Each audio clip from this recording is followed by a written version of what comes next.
Finally, King Fahad Kulumba is here.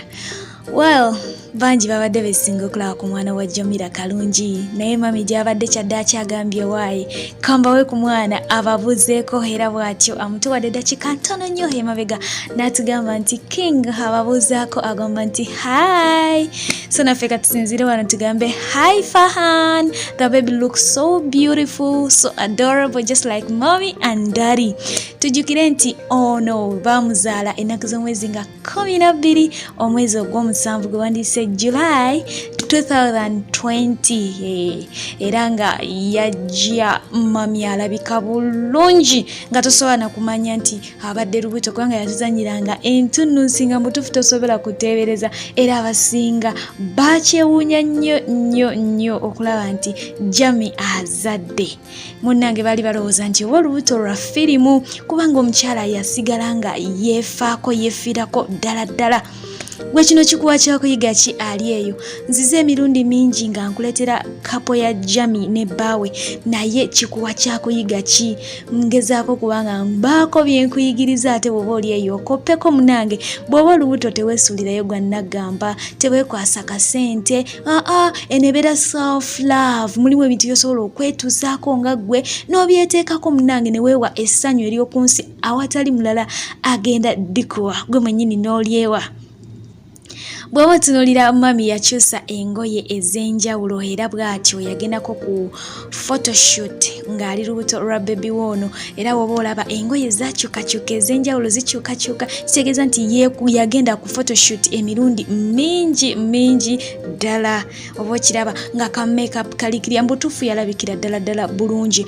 Bino ebintu abamu babikola gwa talina oba ssente oba atabimanyire oba kyemba ngamba n'okuyita okweraga naye tekuba kweraga, kuba kweyagala, self love.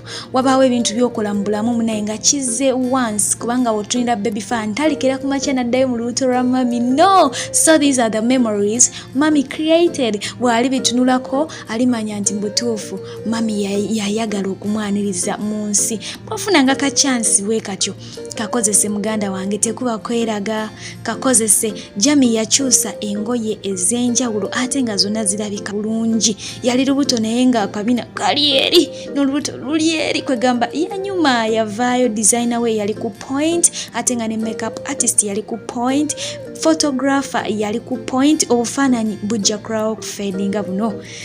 Well, gwabadde tamanyi Fahad ng'omulaba omulundi ogusooka, Fahad Kulumba ye mutabani wa Jamirah Kalungi wamu n'omwami amanyiddwa nga Fahad Kulumba.